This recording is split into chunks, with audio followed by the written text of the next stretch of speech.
Hi everyone, it's Karen here. Welcome back to my channel. Today I have a different type of video because I really wanted to talk about stencils. I feel this is one of the products I use the most and I feel like it's underlooked kind of on YouTube because people sometimes don't know what to do with it, how to use it, and so forth. I've had a video with many different techniques on stencils and it's one of my most successful YouTube videos in my channel, and I figured, you know what, I really wanted to talk about stencils in general and really give you an overview of everything so really you can learn as much as you can about this.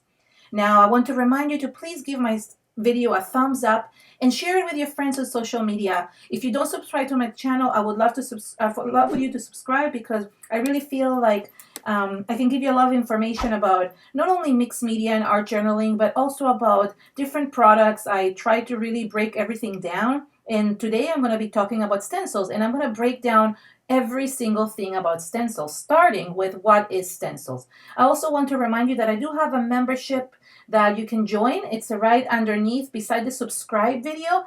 And if you do want to join, and you can't see this on a tablet or on a phone, but you can see the link below under my description. But if you do want to join my membership, you get exclusive member-only videos behind the scenes about my art journaling and exclusive live streams and different things like that. And there's different tiers that you can join right underneath. Now let's get started with what is a stencil. A stencil is basically a thin sheet of either cardboard or plastic or metal, and it cut out in a pattern, usually laser cut. It's used to produce the cut design on the surface of where you're applying it. So if you're putting a stencil somewhere on top of any type of surface, you're going to get the pattern that is there. On the other hand, you have something called a mask, and a lot of people get confused with what is a stencil and what is a mask. A stencil is basically a cutout, so where you have pieces cut out and you put through it.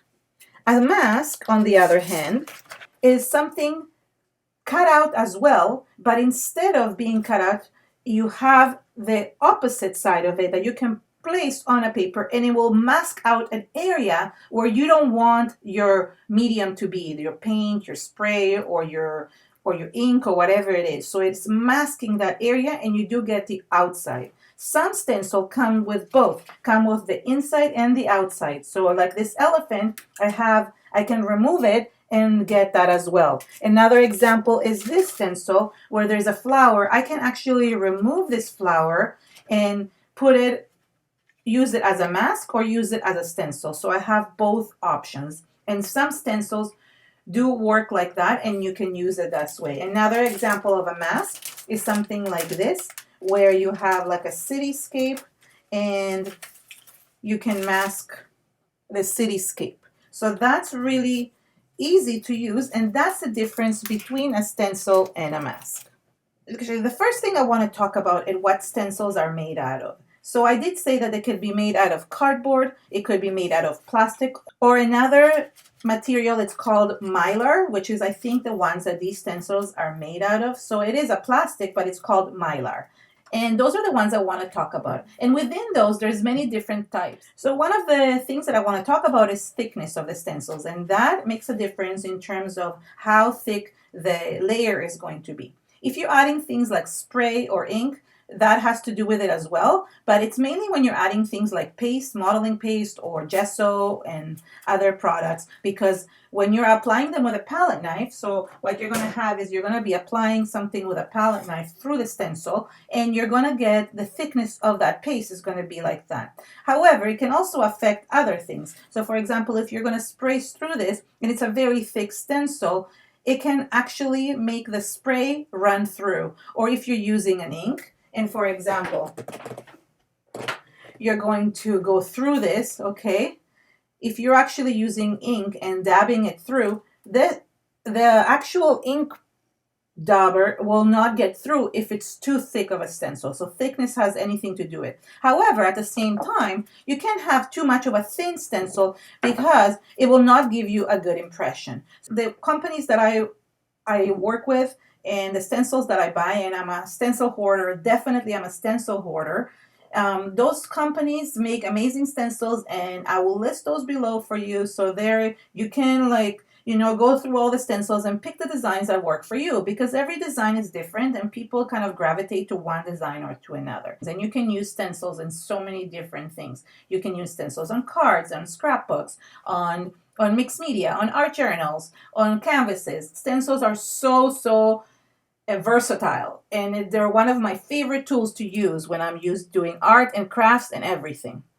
The other thing that I want to point out is about size. So there's many different size, and you have to kind of find the size that works for you, because different companies will work with different sizes and will make different sizes according to that designer. So for example, the Crafters Workshop makes 6x6 stencils like you see here. These are all 6x6 stencils. And they also make 12x12 stencils for scrapbookers or for really large canvases. So you have this, for example, is a 12x12 stencil. Okay, it's really large. And that's something that it like helps when you're doing other projects. There is also this type of size. You have a little bit larger. I think this might be, oh no, this is still a 6x6, but with just a little extra space around it. And then you also have this size, which is, I think it's a 7x9. You have 9x12s, which are the Joggles stencils. No, this is also 9x12, I think. So you have the 9x12s like this from Joggles. And here's, for example, another one that is 12x12. And this is kind of like a stencil, but also a mask. So it kind of has a dual purpose. And I'll talk a little bit more about this in a second. There's also smaller ones, which are like ATC size. Joggles makes those, which they're much smaller. Tim Holtz makes some in the shape of tags. Here's another little one for an ATC.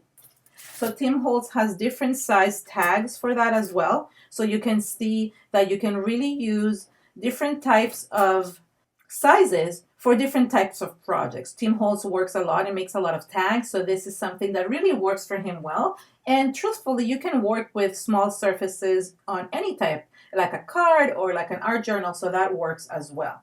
So in that sense, the small surfaces are good for small projects like ATCs, artist trading cards, and many different small projects. The next topic I want to talk about is pattern, and that is something that is the most important thing for me. The size is not as important as the pattern. The size matters in terms of the pattern size, because let's say if this was much bigger and it was like a 12x12, as you can see here, you can tell the size of the circles will be bigger. Okay, so it will depend on that. I have another one here. This is from Joggles. So you can see that this is very similar, okay, but the size of the circles might vary according to that. So size matters in that sense. But in terms of pattern, that's the most important thing for me. And if you're working in something like an art journal, you do want the smaller sizes. But if you work in something bigger like a scrapbook, then you do want the bigger sizes. Or you might want a small one. I mean, they're versatile, so you can use them for both. So let's talk about patterns. So one of the things that I love is geometrical patterns and repeating patterns. And that's something that I buy the most amount of stencils. I mean, what you see here, which I have spread out everywhere, it's not everything that I own, because I've been working for so many years with so many different companies, and they send me their stencils to work with. I do find that helpful, but I also buy a lot of stencils because I know I'm going to use them in my art a lot. So things like circles are really, really trendy and really amazing to use. Things like this, so it has like different patterns, so you could use like a little piece of it in places. Then you have wave patterns, right? And oops. And like, you know, boho kind of style patterns. You can have this type of pattern, so it's not repetitive, but are different styles. Flower patterns, geometrical lines, this type of pattern. I mean, there's so many. There is like film pattern, okay? There is this type of pattern that I've used a lot. This one is from Diane Reevely.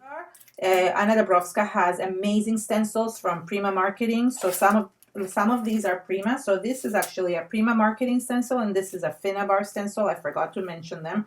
But this is basically what I mean. Like, look at all the amazing patterns. So you can have numbers, letters. Here's like what I meant by the circles. You can have smaller circles that make a difference. You can have like this type of pattern and butterflies. I mean, anything goes. Lace pattern. Look at this really cool stone one. So the patterns varies. And one of the ones that I love a lot is having a script stencil. That really makes a difference. It's really nice to add this to different designs. So the geometrical patterns and the flower patterns are really great. And I want to talk to you also about different types of stencils. Not only, I mean, when I talk pattern, yes, this is great, but it's not all that exists. So for example, you have these type of patterns that are non-ending patterns, things like mandalas, where you have, or mandalas, sorry, I don't know how to say that word properly ever. So there is like this type of pattern that it's almost like a mask because it doesn't have a ending. It doesn't have a square ending around it. So it is used differently, and I will talk about that more. Oh, here's some other patterns that I love, like this one that looks kind of steampunk, and stars, and you know, like the different ones that I was showing you before. Then you have another smaller version of these. And then you have, here's another mask that I want to show you. Hold on. And this is like kind of like a tree. So for example, this is from a different company, but the Crafters Workshop also makes a tree like this. And it also makes the inside of the tree, so then you can have both the mask and the stencil for both. So you can create a stencil, or you want to mask the tree as well. So I really love these type of patterns. They're still geometrical, I guess, and repetitive patterns. Sorry, I just have something that are getting caught on the way I hang them in my room. Now, if you want to see how I hang my stencils and how I store them, you can definitely go see my craft room tour, my art room tour, and see how I use and how I hang the stencils. But there's many different types of storage that I'm going to be talking about at the end of this video. So as you can see, you have these patterns that don't have the square around them. And even that differs between companies. So for example, this stencil has a very thin line around it. This one has none. But then you have something like this one, or this one that has a very thick edge around it. So things will change depending on the stencil, and some people find it helpful to have a really wide edge around, because then they can tape their stencil with some masking tape over their surface area if they're watercoloring or if they're using it for something and they don't want their stencil to move. So that's a good technique to kind of know about. What else? So there's many different types of patterns, like these ones, for example. These type of designs you can't actually like tape, so that would be something that you would just place on. You can also use a fixative for stencils, so that's something that I will talk about later as well. And then I want to show you, here's another type like this as well. And then I want to show you these. So these are not patterns per se. Some of them are, right? But they're like bigger patterns, if that makes sense. So things that you can use as focal points, or like, for example, like, you know, more like a defined figure, like flowers. So you can use this to kind of decorate your card or scrapbook or art journal. So there's shapes. I would call these more shapes or forms. And these are great because you can really use them. I've used like a few of these. Or for example, if you want to stencil over wood or create some kind of really cool canvas or box, like this is like the type of stencil that you would use. You have shapes like fish, for example. There is elephants I showed you. And there is, for example, flowers. Okay. Face shapes. So that's really good. If you don't know how to draw, this is a really good thing to hold. There is flowers, more different types of flowers, and obviously butterflies. Truthfully, the type of shapes and patterns are endless. There's so many different types of stencils. I can't even show you all the ones that exist, and you can see them online. There's so many different types. But I want to show you this because I was talking about faces. I want to show you this really cool set of stencils from Joggles. So this is from Joggles. And what this is also related to faces. and they came up with a whole way to actually draw faces and change them and interchange them with different shapes of the bodies, the hands, different hairs, different faces that you can kind of put on one inside the other and create different people according to this. And it's really easy to use. I've done this in a video as well, so you can see like it's quite easy. You can put glasses on the person. There's different sized persons, so there's large people, small people, and so forth, different types of hairs. So you have lots of there. I haven't put them away. So you can have one with a braid. So these are amazing stencils, and there's different types of stencils, faces. Some are like sleeping, some are open-eyed, and it just really helps you kind of learn how to draw if you want to learn how to draw but you don't know how. This is a great way, especially if you want to put this in your artwork or in your art journal. So I'll list those below as well because I know a lot of people get really excited when they see them. Another thing that you can do, and this, I have a video solely dedicated to this, okay, so you can go and watch that, is that you can create your own stencils with things from around the house or even with a glue gun. So I'm going to show you what I mean. For example, I created this stencil using a glue gun, and it's just super easy to use. You can also cut out any type of piece of paper or even like packaging. You can use like some packaging or acetate. You could take things like, for example, a piece of acetate and cut it into a type of stencil. So I will link that video up here so you can see this and you can actually see how you could create your own stencils if you want to have your own patterns and don't want to buy so much. But I don't want to talk too much about this because that's already on a different video. The other thing is techniques. And there's just so many techniques to use with stencils. And that's the video that I was actually talking about, that there's so many different techniques to do. And I have a video with 10 different techniques that is actually wonderful and really detailed. So you can go watch that. I'll link that as well. I don't want to have all the techniques, but there's so many things you can use. You can use sprays, and you can use inks, and you can use watercolors. You can use alcohol inks even. You can use paste and gesso and gel. I mean, like the powders, like basically the possibilities are endless with stencils. You can draw inside of them. It's just, there's so many things you can do. I don't even want to get into that, but truly there's so many things you can do in so many different techniques you can use. You can use things like ink. You can use things like gesso. This is like a heavy type gesso. You do want to use a heavy type gesso. You can use texture paste, regular modeling paste. I mean, the possibilities are endless. You can use a stencil and literally outline inside with a pencil or with a marker. Like, it's just, there's so many possibilities. Sometimes I don't even know, like stencils are so versatile because of that. And I really find it like so great to just use that and create a pattern without having to think too much about it. So it really helps you with creativity. The last couple of things that I want to talk about is, one of them is storage and the other one is how to clean them, and that's a really important one. But let's talk first about storage. So I am not very careful of putting these back into their original packages, but I have friends that are very meticulous with that. So every time they finish, they put their stencil back in its original packaging. I find it really hard to put it back in because it gets stuck and I get very lazy.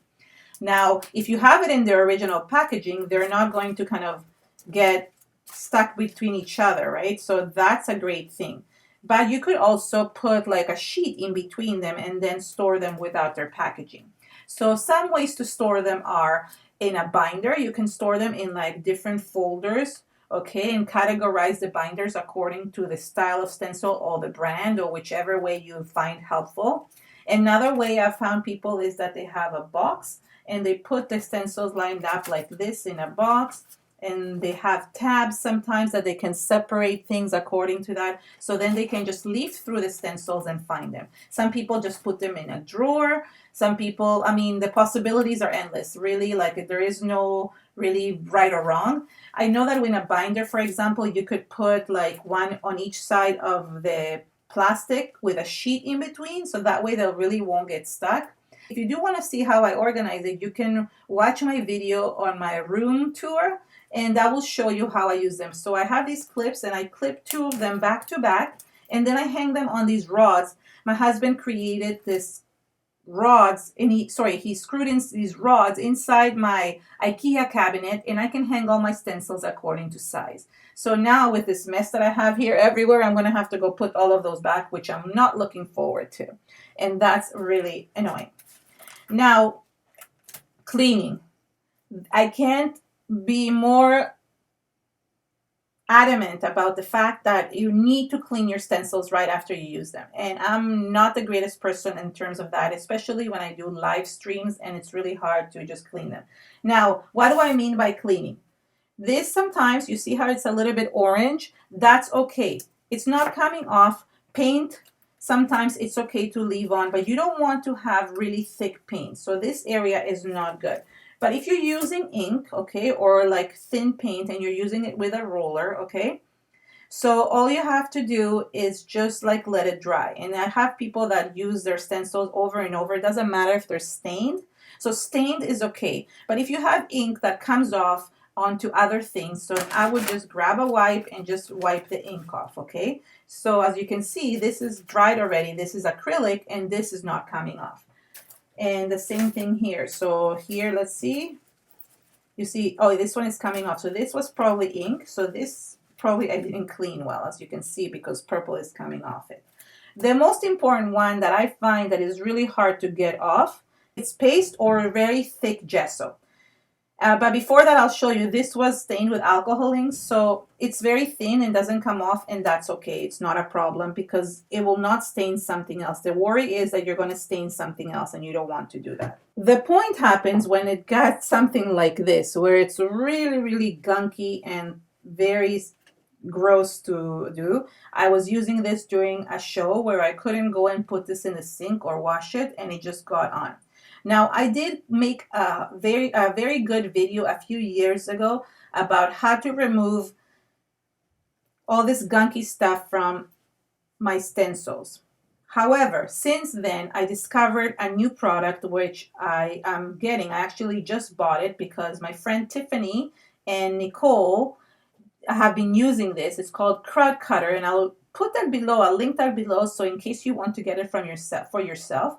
And what supposedly it does, and I'm going to be testing it, but I will not be able to add it to that other video, but just so you know, it does work miracles. It takes everything off, all the crud away, and I'm going to be using it on the stencil to test it, so I'm really excited about that. But supposedly it works really, really well, and it's great to just remove everything. So I think Tiffany did a video specifically on that, so I will link that below as well, so that way you can see how it works with the Crud Cutter as well. And I will link the video also of the stencil cleaners, other options if you can't get that in the country that you live in. Another thing that I want to share about stencils, besides cleaning it, is the fact that you can use them in so many different surfaces. Because they're bendable, you can actually apply them to even things that are round. So for example, you could bend them around things.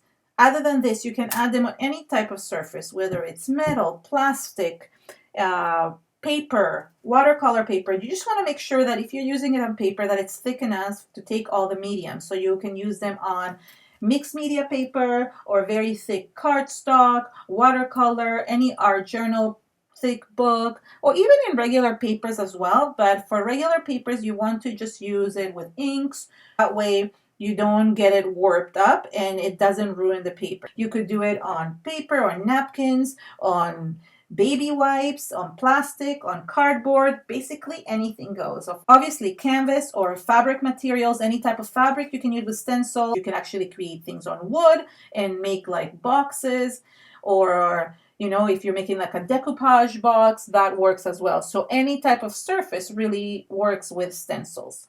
The last thing is I really want to talk about, and actually I should have put that before, is how to kind of secure your stencils. So you could use things like masking tape or any type of tape to kind of tape around things. Obviously you cannot do it with these ones. I personally don't do that. I just hold it with my hand and I do whatever it is I need to do. Then another thing that is really great is called Pixie Spray. And that one holds stencils, and then you can remove it easily and it doesn't ruin your page. So that's a really great spray to use as well. And I will link that below as well. If you have any questions about stencils or anything to do with stencil, please leave me a comment below in the comment area. I do make a list of what I'm going to talk about, but sometimes, I forget about things, and then I'm like, oh, why didn't I say this, or why didn't I say that? Now, for specific techniques, as I said, you have to go to my other video, because I didn't want to talk about this. Otherwise, with this video would become really, really long, and I didn't want to do that. So just want to remind you that every Friday, I have personal art diaries come out. It's a video about personal taboo topics that I want to talk about our art community and our crafting community. On Mondays, I always have a motivational prompt to get you going through the week. And that's posted on Sunday night. It's called Motivational Mondays on Sunday night, and you can create according to this prompt. Then I have regular videos coming on Tuesdays and Saturdays, and sometimes those are live streams, depending. And then, of course, I have my extra videos, which are exclusive for my members, and those are, depending on the level 2 gets one extra video a month, which is something a little bit different than what I have on my channel. And then I have my tier 3 membership, who gets 2 videos a month. Could be a live stream or a video. So I hope you can join that, or I don't know if you made it till the end of this video, but I hope this video helped you a lot. And thank you so much for joining me. I would love for you to also join my Facebook group, Karen Tamir Friends Creative Space, and follow me on Instagram, Karen_art. So thank you so much, everyone. I really appreciate you coming and subscribing to my channel. Have an amazing day. Love you all. Bye.